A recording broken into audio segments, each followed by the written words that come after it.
অবশেষে রায়ের এই নিথর দেহটাকে নিজের বাড়িতে কোমার সম্পূর্ণ সেট আপ করে নিজের বাড়িতেই রাখার সিদ্ধান্ত নিল রায়কে অনির্বাণ। হ্যাঁ বন্ধুরা, ভিডিওতে লাইক দিয়ে দেখতে থাকুন। ডক্টর সুভদ্রা যখন অনির্বাণকে বলতে থাকে যে মিস্টার অনির্বাণ সেন, আমার মনে হয় না যে রায়পূর্ণাকে বাড়ি নিয়ে খুব একটা বেশি দিন আপনি টিকিয়ে রাখতে পারবেন। অন্যদিকে ডক্টর সুভদ্রাকে অনির্বাণ জবাবের বদলে বলতে থাকে যে আপনারা এখানে যে সকল সুযোগ সুবিধা দিয়ে ওকে এখানে রেখেছেন, আমি ঠিক একই সুযোগ সুবিধা দিয়ে আমার বাড়িতে ওকে নিয়ে যেতে চাই এবং আমার দীর্ঘ বিশ্বাস যে কোনো একদিন রায় অবশ্যই আমার ডাকে সাড়া দেবে এবং ও যাতে আমার ডাকে সাড়া দিতে পারে তার জন্য সকল ব্যবস্থা আমি নিজে করব এবং ওর দেখভাল করার সম্পূর্ণ দায়িত্ব আমি নিজের কাছে তুলে নিচ্ছি। আমার মনে হয় না যে এরপর আপনার কোনো রকম কোনো আপত্তি থাকার কথা, তাই আমি আপনাকে রিকোয়েস্ট করছি যত শীঘ্রই সম্ভব আপনি ওর ডিসচার্জের পেপারস রেডি করুন। অন্যদিকে ডক্টর সুভদ্রা বলতে থাকে এটা কিন্তু রিস্কি হয়ে যাবে, এখন যতটুকু শ্বাস নিচ্ছে এমনটা হতে পারে যে ওকে ট্রান্সফার করতে গিয়ে এতটুকু আশাও হয়তো বা নিভে যেতে পারে। অন্যদিকে এই কথা বলে আমার অনেকবার বলতে থাকে যে আমার দীর্ঘ বিশ্বাস আছে যে সেরকম কোনো কিছুই হবে না, আপনারা প্লিজ আমার উপরে একটু বিশ্বাস রেখে আমি যেটা করতে বলছি প্লিজ সেটাই করুন। অন্যদিকে কথা বলা মাত্র স্রোত বলতে থাকে যে অনির্বাণদা, তোমার মনে হচ্ছে না যে তুমি এই যাত্রায় কিন্তু নিজের জেদটাকে বজায় রেখে আরও বেশি রায় দিদিভাইকে ঝুঁকির মুখে ঠেলে দিচ্ছ?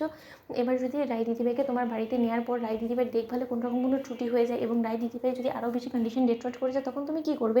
এবং বাড়িতে থাকা অবস্থায় এক হাতে তুমি কতজনকে সামলাবে বলো তো? তোমার বিজনেস আছে, তোমার বাড়ি ঘর আছে এবং তার থেকেও বড় কথা এরকম একটা অসুস্থ মানুষের সকল দায়িত্ব কর্তব্য নিজের কাঁধে তুলে নেওয়ার পাশাপাশি তোমার মেয়েও আছে, তুমি কতজনকে সামলাবে বলো তো? তোমার কি 10টা হাত নাকি? তুমি কি মনে করেছো কি নিজেকে?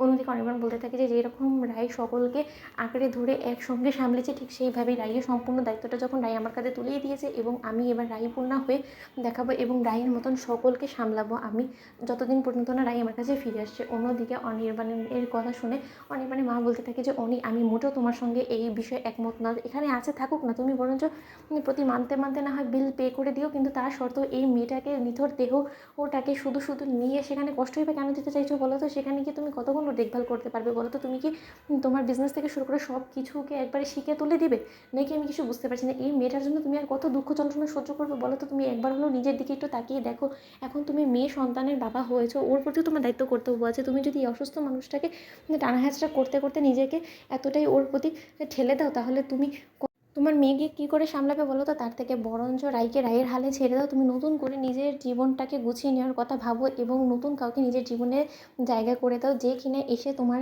সন্তানকে অন্তত সামলাতে পারবে। দেখো আমি তোমাকে বলে দিচ্ছি, ডক্টর সুভদ্রা কিন্তু বলেছে তোমাকে যে কবে নাগাদ রায়ের জ্ঞান ফিরতে পারে সেই নিয়ে ডক্টর সুভদ্রার কাছে বিন্দুমাত্র কোনো রকম কোনো ইনফরমেশন নেই এবং আদৌ রায় তোমার কাছে ফিরবে কিনা সেটারও নিয়েও কোনো রকম কোনো নিশ্চয়তা নেই। তাহলে তুমি কেন এত একটা রিস্ক নিচ্ছ বলো তো? শুধু শুধু ওকে বাড়িতে নিয়ে আর ঝামেলা বাড়িও না তো, এই আমি তোমাকে বলে রাখলাম। আমি কিন্তু কোনো মতে ওকে বাড়িতে অ্যালাউ করবো না। এরকম একটা নিথর দেহ নিয়ে ও লাশ হয়ে আমাদের বাড়িতে পড়ে থাকবে, কখন কি ওরা আত্মা আমাদের উপরে এসে ভর করে কে বলতে পারে? তো বন্ধুরা, লাইক কমেন্ট শেয়ার করে সাবস্ক্রাইব করতে ভুলো না।